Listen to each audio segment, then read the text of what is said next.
You fucking are. Now come here and give us a hug.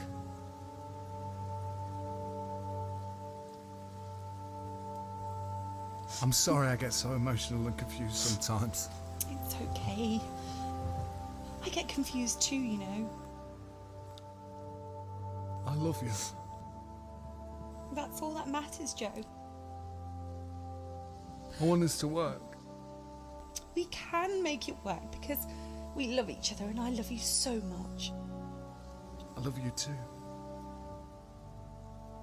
I know I need to be a better boyfriend. You shouldn't have to be with a bloke you don't fancy. All you have to do is listen to me. And everything will be fine, honey. You're my guy. You can be as good as you want to be.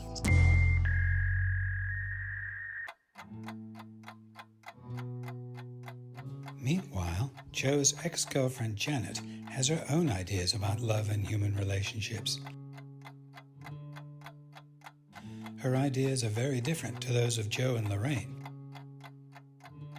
Joe in particular hates Janet's ideas.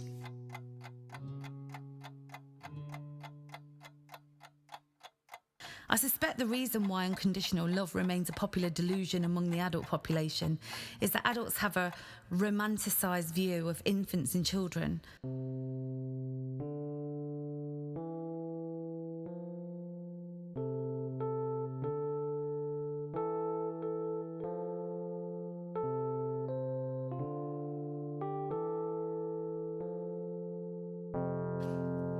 Adults talk about infants and children as though they're more valuable and precious than other adults.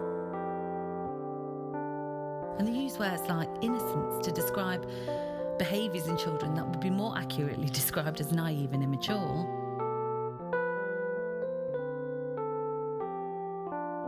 Temper tantrums in toddlers may be something we find cute for evolutionary reasons, but temper tantrums in adults are the source of everything that's wrong with the world.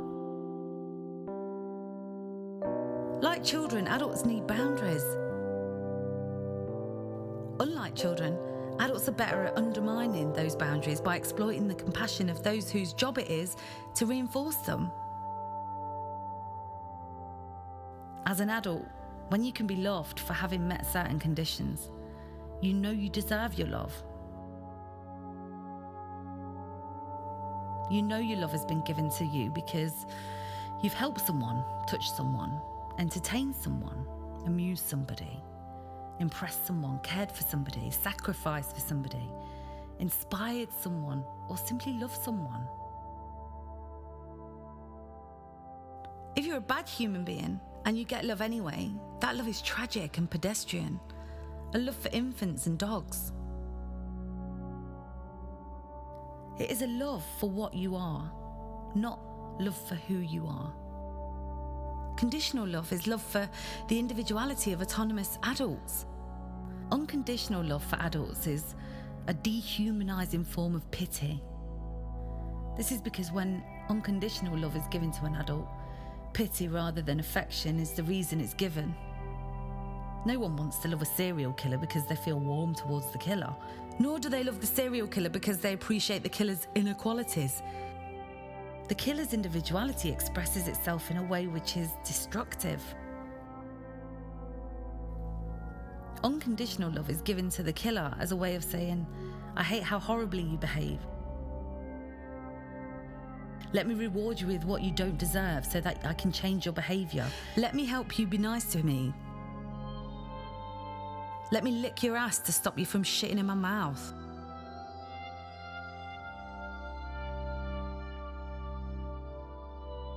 Because of the ludicrous condescension of this gesture, it rewards the killer rather than stops the killing. Even more importantly, the unconditional love is given begrudgingly. It's given for the purpose of stopping behaviour which is hated. It's given as a tool to achieve something else. It's the furthest thing from a spontaneous affirmation of a person's individuality. It's a Pavlovian manipulation, and an ugly one at that.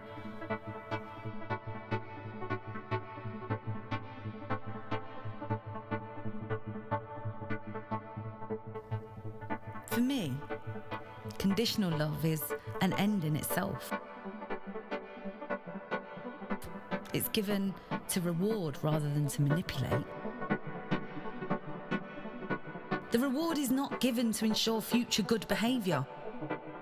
The reward's given out of awe and respect.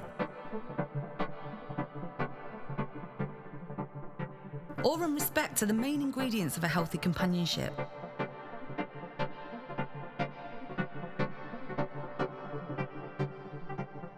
Companionship, to put it bluntly, is roughly symmetrical, mutually self-satisfying behaviour.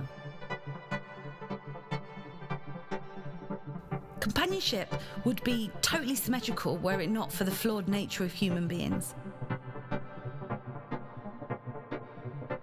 Yet the behaviour must be roughly symmetrical in order for the companionship not to degenerate into an instance of one person treating another like a beggar waiting to be pissed on by a drunken rich man.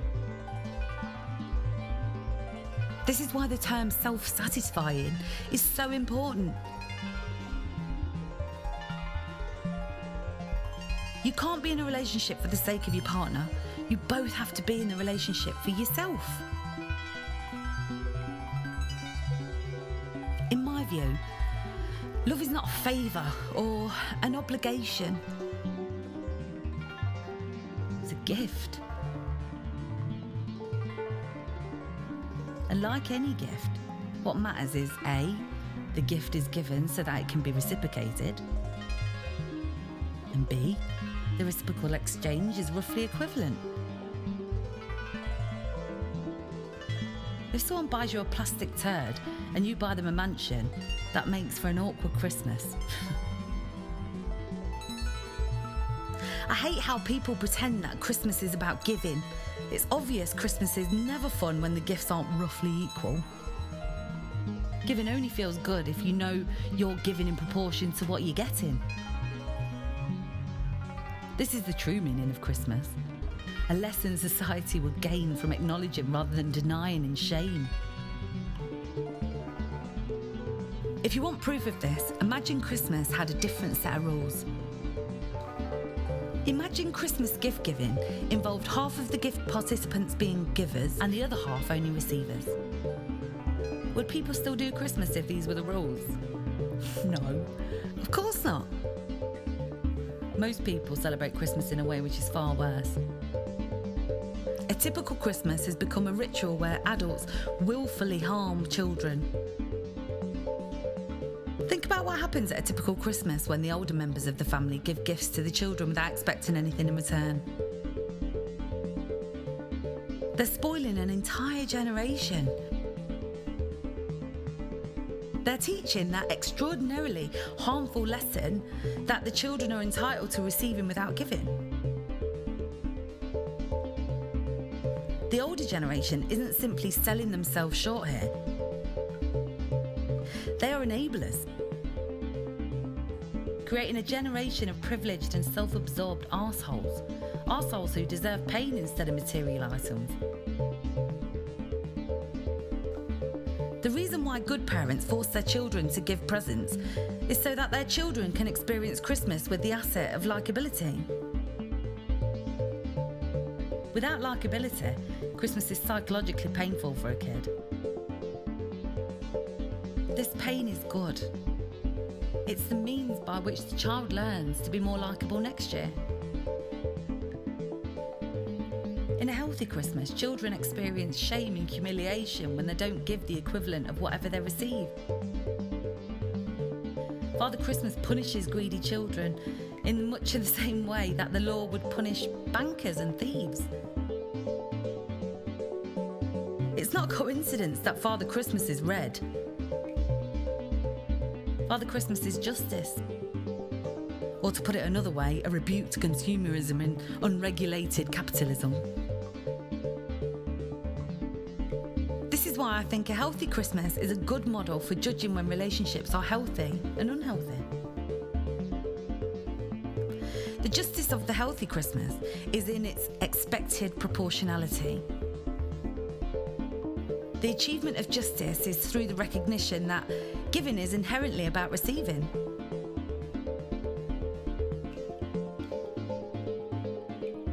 Receiving works when everyone is aware of what is in their interests and can communicate that to their partners who they have affection for. It doesn't work if one partner is intelligent and kind while the other one is a fucking moron. Moronic attitudes can't and shouldn't delight a good person. In any relationship, a good person needs a partner with qualities that are equal to their own. Otherwise, the relationship is like an imbalanced scale. When a relationship attains balance, everyone in it can be happy in a way where no one is deluding themselves. The best strategy for never deluding yourself is to recognise that for 99% of things that matter in life, acting in your own self-interest is what makes you a good person.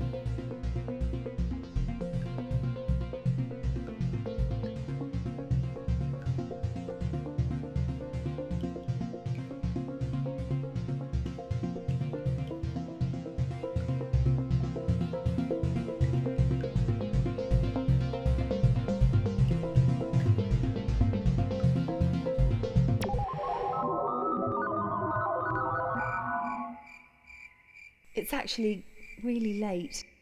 All this fighting's made me really tired. I think I can sleep tonight without an orgasm. Good. I'm tired too. Fighting can be sexy, but this was exhausting. Yeah, I know. I think I need to go online and look at some relaxation videos to calm my head down.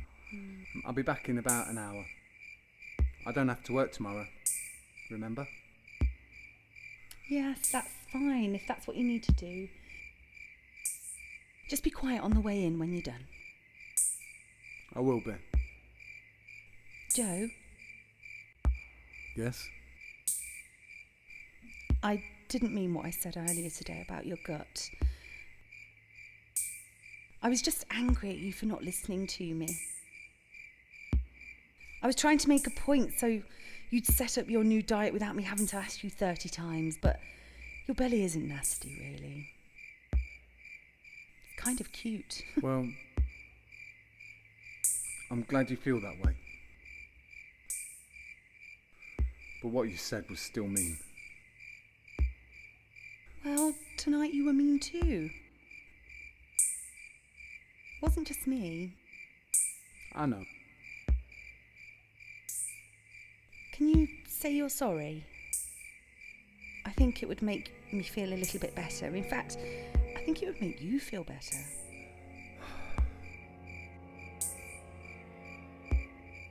I'm sorry for being mean to you, Lorraine. The last thing I wanted was to hurt you tonight. I was trying to communicate how I feel and I took things too far. I can be a dick sometimes. I know that and I hate it more than you do. Please forgive me. You're so sweet, Joe. Am I? Yeah, you are. I wish I was more like you. Well, you're not. You're nothing like me at all. And that's why we're good for each other. We balance each other out.